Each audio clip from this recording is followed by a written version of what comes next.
साल पहले की बात है। ब्रिजपुर गांव में प्रभु कृष्ण के एक परम भक्त रहते थे।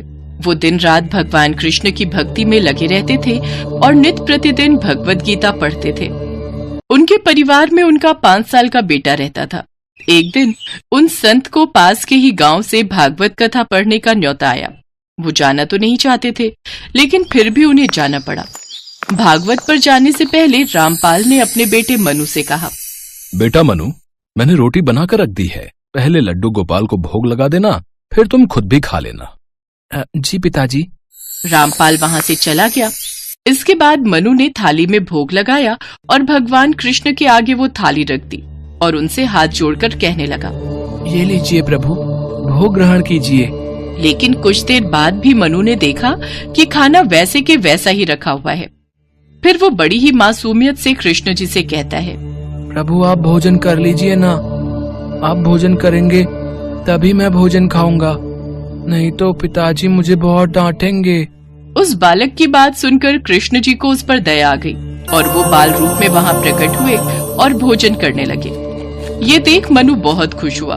फिर मनु ने भी खुशी खुशी अपना भोजन किया। शाम को जब रामपाल घर लौटे तो उन्होंने मनु से पूछा, बेटा तुमने ठाकुर जी को भोग तो लगा दिया था ना?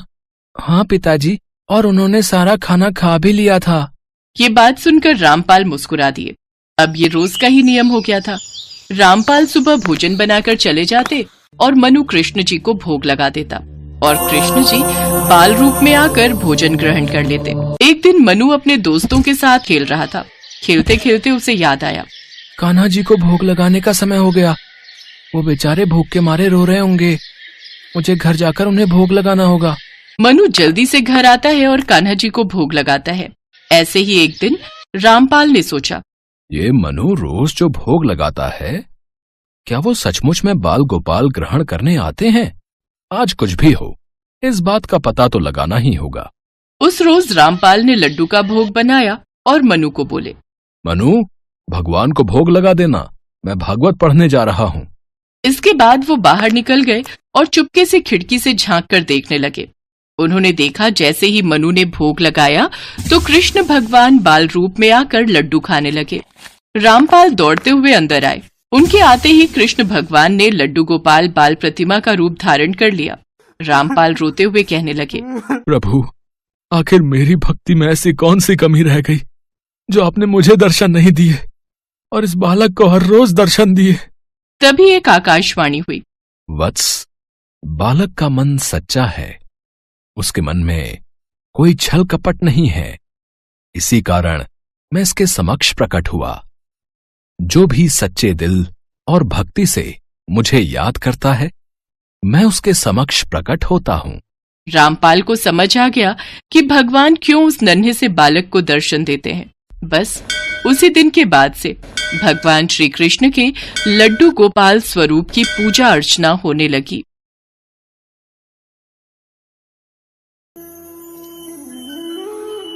हरिपुर गांव में चंदू नाम का एक दूधवाला अपनी पत्नी शांति और बेटी सुनैना के साथ रहता था। शांति स्वभाव से बहुत ही कंजूस थी। वो कभी भी किसी को 1 रुपया भी दान में नहीं देती थी। ओ सुनैना, ये दूध का भरा गिलास किसे देने जा रही है? माँ, वो एक बूढ़ी अम्मा दरवाजे पर खड़ी है, उन्हें बहुत भूख लगी है। माँ, हमारे पास तो बहुत सारा दूध है, मैंने सोचा थोड़ा सा दूध अम्मा को दे दूं।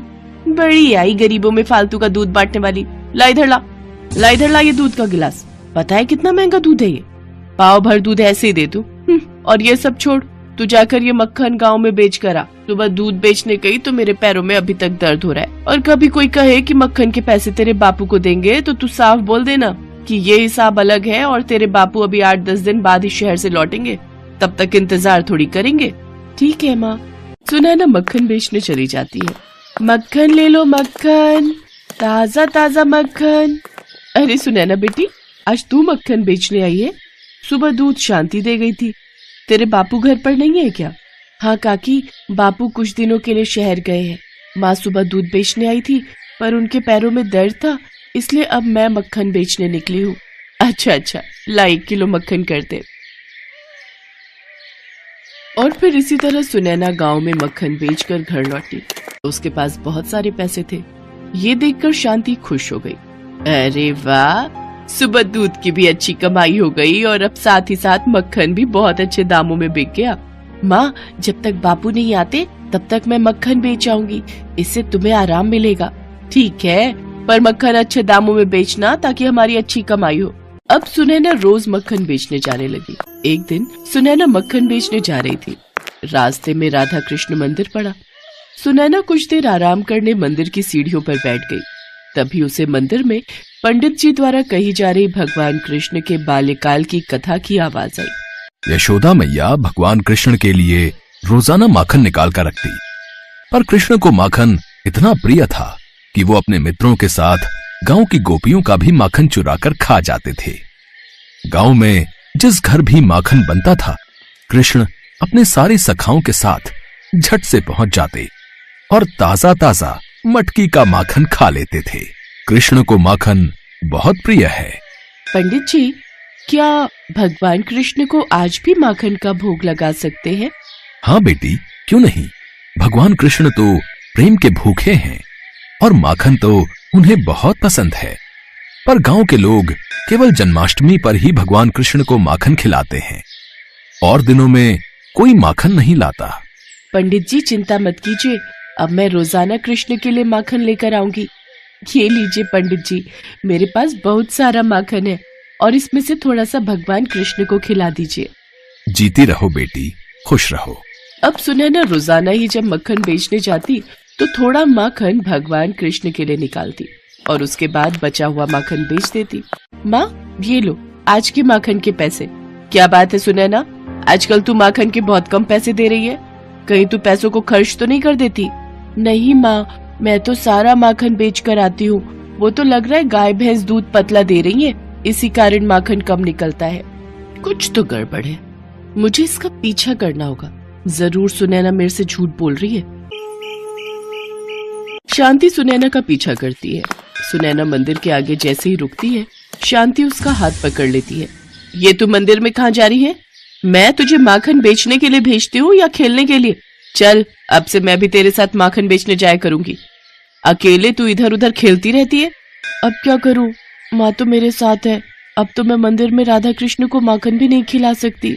शांति ने सुनैना के साथ मक्खन बेचने जाना शुरू कर दिया, इसलिए अब सुनैना मंदिर में राधा कृष्ण को मक्खन खिलाने नहीं जा पाती थी। ऐसे ही कुछ दिन बीत गए। एक दिन सुनैना बापू के साथ बाजार गई हुई थी। तभी पीछे से बहुत ही सुंदर सलोने दो बच्चे शांति के पास आए। मेरा नाम राधा है और इसका नाम कृष्ण है। हम दोनों मंदिर में रहते हैं। तो मैं क्या करूं? यहाँ क्यों आए हो? सुनैना हम दोनों को रोज माखन खिलाने मंदिर आती है, पर कुछ दिनों से वो नहीं आ रही थी, इसलिए हम दोनों खुद ही आ गए। हाँ, मैंने तो बहुत दिनों से माखन खाया ही नहीं। अच्छा, तो तुमने सुनैना को माखन के पैसे दिए थे? नहीं, हमने माखन के पैसे नहीं दिए। अच्छा, तब भी मैं कहूँ माखन के पैसे इतने कम क्यों बन रहे हैं? मुफ्त का माखन नहीं है हमारे पास। अगर तुम्हारे पास पैसे हैं तभी माखन मिलेगा। और हाँ, इतने दिनों से तुमने जो माखन खाया है ना, उसके भी पैसे मैं वसूल करके रहूंगी। लाओ पैसे दो। हमारे पास पैसे नहीं है। हाँ, ये हमारे पास सोने के कड़े हैं, आप ये रख लो। अरे वाह, माखन के बदले सोने के कड़े। ये तो सोने पर सुहागा वाली बात हो गई। हाँ हाँ, मैं तुम्हें अभी माखन देती हूँ। शांति की खुशी का ठिकाना नहीं था। थोड़े से माखन के बदले उसे चमकते हुए वजनदार सोने के कड़े मिल गए थे। कुछ देर बाद चंदू और सुनैना वापस लौटते हैं। शांति उन्हें सोने के कड़े दिखाती है। वो कड़े देखकर सुनैना चौंक जाती है। माँ, ये तो राधा कृष्ण के हाथों के कड़े हैं। मंदिर में उनकी जो मूर्ति है उसमें राधा कृष्ण ने ये कड़े पहने हुए हैं। तुमने ये क्या कर दिया माँ? राधा कृष्ण खुद माखन खाने आए थे और तुमने उनसे ये कड़े ले लिए। शांति, भगवान तो प्रेम के भूखे हैं। तुमने माखन भगवान को बेच दिया। इतनी कंजूसी और इतना लालच अच्छी बात नहीं शांति। तुमने भगवान से भी कंजूसी करनी नहीं छोड़ी। राधा कृष्ण बच्चों के रूप में तुम्हारे पास आए थे, वो थोड़ा सा माखन ही तो मांग रहे थे। बहुत गलत किया तुमने शांति, बहुत गलत।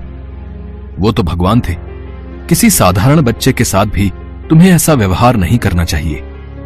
बच्चे भी भगवान का रूप होते हैं। मैंने ये क्या कर दिया?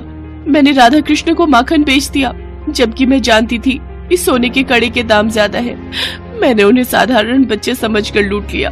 हे भगवान, मुझे क्षमा कर दो, मुझसे पाप हो गया। सुनैना चल बेटी, मंदिर ले चल। मैं राधा कृष्ण से क्षमा मांगकर उनके हाथों में खुद ये कड़े पहनाऊंगी। शांति चंदू और सुनैना के साथ राधा कृष्ण मंदिर में जाती है। वो देखती है राधा कृष्ण के हाथ खाली हैं। उनके हाथों में कड़े नहीं हैं। उसकी आंखों से आंसू छलकने लगते हैं। वो रोती रोती राधा कृष्ण के हाथों में कड़े पहनाती है। मेरी भूल क्षमा कर दो भगवान, मुझसे गलती हो गई, मुझे दर्शन दो। हे राधा कृष्ण, मुझे दर्शन दो। शांति की प्रार्थना पर राधा कृष्ण उसे दर्शन देते हैं। शांति, चंदू और सुनैना तीनों राधा कृष्ण के सामने शीश झुकाकर खड़े थे। राधा कृष्ण उन्हें आशीर्वाद देकर अंतर ध्यान हो जाते हैं। उस दिन से शांति ने कंजूसी करना छोड़ दिया। शांति अपनी बेटी सुनैना के साथ रोजाना माखन का पहला भोग राधा कृष्ण को ही लगाती थी। उसके पश्चात ही वो माखन बेचा करती थी। शांति ने गरीब और मजबूर लोगों की भी सहायता करनी शुरू कर दी थी और अब वो दान पुण्य किया करती थी।